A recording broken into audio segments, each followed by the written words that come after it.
Selamat pagi, Jess. Nih komen di Facebook ya. Kamu kalau dengerin video saya yang sama, mereplay komen ini, kaosnya juga sama, di akun sebelah, ya di akun saya yang saya profilnya duduk di rumah Cendana, di rumahnya Mbak Tutut, kamu mendapatkan campur baurnya penjelasan saya. Nah, sekarang saya mau fokuskan pertanyaan ini saya jawab dengan yang to the point. Kalau sudah mengikuti anjuran Bang Johan, Pak Jess kalau di TikTok ya, dan minum ramuan Makcin, racikan Makcin Pak, yang betul Pak ya. Apakah obat farmasi ditinggalkan? Tergantung obatnya apa. Ya, tergantung obatnya apa dan tergantung bagaimana MCU-nya. MCU banyak yang tidak tahu. MCU itu medical check up. Saya memberhentikan OBAT saya itu setelah jalan 3 tahun. 2019 saya terfarmasi, 2020 saya terfarmasi, 2021 saya terfarmasi, April 2022 saya stop. Kenapa? Ya karena saya melihat MCU saya membaik semua. Orang yang mengikuti pola makan saya, ya pola makan yang saya sampaikan, tidak makan malam, tidak makan pagi, berarti dia 18 jam tidak makan, sudah otomatis insulinnya bagus. Sudah otomatis gula darahnya bagus. Nah, kamu bisa cek dulu HbA1c-nya. HbA1c-nya kalau di bawah 6, itu legit banget, bagus banget. Ya, HbA1-nya di bawah 6 atau di bawah 5, itu HbA1c yang harus kamu cek di sana. Nah, kalau udah kayak begitu ya enggak perlu minum Formin, Pak. Buat apa? Kan kamu minum Formin kan gunanya karena insulinmu resisten. Karena gula darahmu tinggi, makanya kamu minum Formin. Untuk apa? Menurunkan gula darah. Nah, kalau sudah suntik insulin kan berarti pankreasnya udah rusak. Ya, kalau sudah suntik insulin berarti dia udah masuk diabetes tipe 1. Dia tidak diobati lagi, tapi dia disuntik. Ya, kalau udah diabetes tipe 1 ya seumur hidup pasti disuntik. Tidak bisa lepas itu. Karena apa? Karena udah rusak pankreasnya, tidak bisa memproduksi insulin dan sudah resisten. Sehingga udah pasti semua-muanya rungkat. Gitu. Terutama yang ditakutkan adalah karena insulinnya resisten, maka asam uratnya mesti melonjak. Sendi-sendinya pasti pada ngilu semua. Itu udah lingkaran setan kan kalau udah terjadi seperti itu. Yang kedua, kamu pasti diobatinya kan obat yang kamu minum kan pasti yang berhubungan dengan kolesterol. Kolesterol itu bukan penyakit. Jadi kalau saya ketika saya tahu itu, pertama yang saya berhentikan untuk tidak saya makan adalah yang berhubungan dengan kolesterol saya, yaitu apa? Statin, simvastatin atau apa itu ya. Itu saya berhentikan, saya udah tidak minum lagi. Karena apa? Karena saya mau kolesterol saya sehat. Nah, kolesterolnya biarin aja, dia bermanuver. Karena apa? Karena kamu suka tidak suka, tubuhmu menciptakan kolesterol. LDL menjadi kendaraannya. Kendaraannya untuk menjadi itu, penyalurnya. Pertama kali dari kolesterol dari liver itu dibawa ke otak oleh LDL. Dibawa ke otak, otak ambil 30%. Kenapa ya? Karena otakmu makanannya kolesterol. Resiko besar kalau otakmu makanannya gula. Ya kalau otakmu makanannya gula karena kolesterolnya diturun-turunkan, ya gampang banget kamu lemot, lola namanya. Sehingga gampang banget kamu menjadi kisut, menjadi cepat tua dan kemudian amburadul semua-muanya. Gitu. Direktur butuh kolesterol tinggi. Atlet butuh kolesterol tinggi, makanya LDL-nya pasti tinggi. Gitu. Nah, LDL itu kendaraan yang membawa kolesterol menuju kepada otak. Otak ambil 30% dan membawa ke seluruh tubuh. Nah, HDL membersihkan jalan LDL tadi. Gitu, membawa ke liver. Nah, sisa-sisanya itu nanti urusannya ginjal.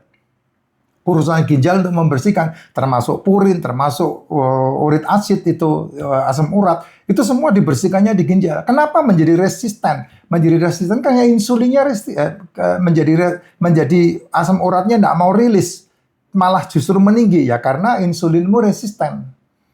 Gitu. Itu sebabnya supaya insulinnya sehat, kamu harus menjaga pankreasnya sehat. Caranya bagaimana? Nah, yang paling gampang, murah, tidak makan malam, tidak makan pagi. Itu yang paling gampang dan murah.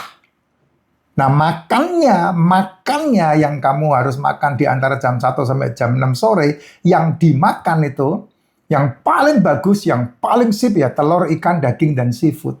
Kenapa kok telur, ikan, daging, dan seafood, Pak? Ya karena selmu makanannya itu.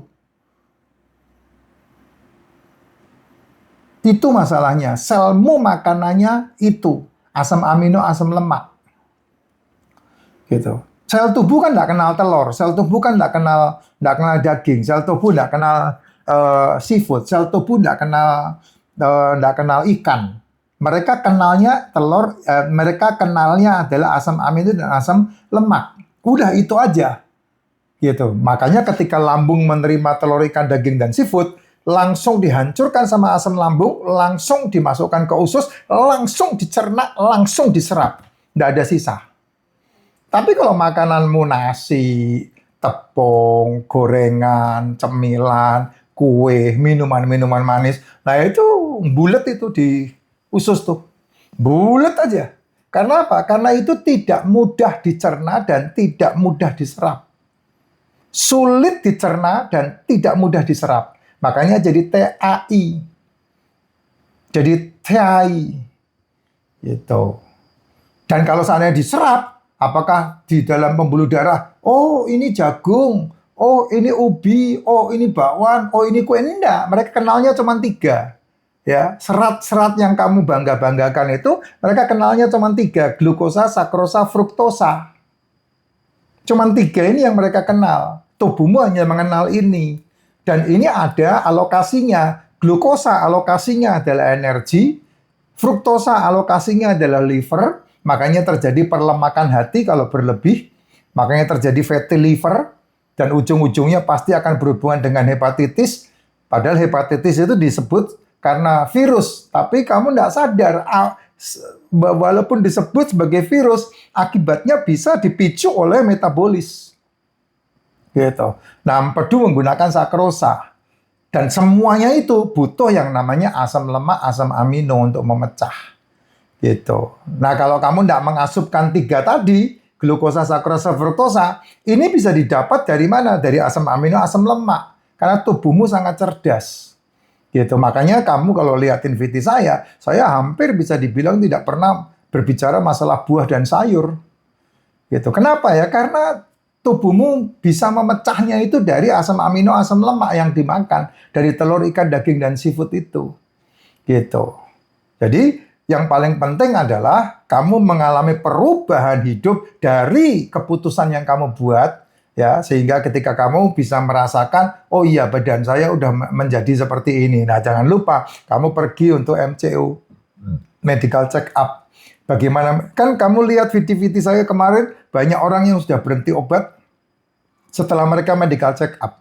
Ya, ketika kamu membiarkan tubuhmu tidak makan 18 jam, ketika kamu membiarkan tubuhmu tidak makan 24 jam, ketika kamu membiarkan tubuhmu tidak makan 48 jam, ketika kamu membiarkan tubuhmu tidak makan 72 jam, itu tubuhmu bermanuver menjadi sakti Mandraguna, ajaib. Kekuatan penyembuh yang ada di dalam tubuhmu aktif sendiri. Ada yang disebut autophagy ketika kamu tidak makan 16 jam. Itu sebabnya saya sarankan 18 jam. Ada jeda 2 jam berikutnya untuk tidak langsung dikasih makan. Ada kekuatan 48 jam tidak makan. Sel-sel tubuhmu reset. Reset. Ada kekuatan kamu tidak makan 72 jam. Kalau sampai 72 jam kamu tidak makan, wah itu stem cell itu. Ya, sel-selmu diperbaharui betul-betul sehingga kamu diremajakan, bukan hanya direset tapi diremajakan. Nah, itu kekuatannya. Makanya saya selama 8 tahun ini menuju ke tahun ke-9 mengalami keajaiban luar biasa untuk kesehatan saya. Kalau dihitung 24 jam tidak makan berapa kali, ya tidak kehitung udah. 48 jam berapa kali tidak kehitung. 72 jam berapa kali tidak makan udah tidak kehitung, Pak. Udah banyak banget. Ya, tapi rutin yang saya lakukan setiap hari saya, itu adalah 18 jam saya tidak makan. Sehingga saya tidak perlu lagi OBAT. Cukup minum racikan makcin, suplai nutrisi cukup, kebutuhan nutrisi tambahan saya menggunakan suplemen, ada liposomal glutathione, probiotik, D3K2, MCT, propolis, royal jelly, Polynergy, itu yang saya minum.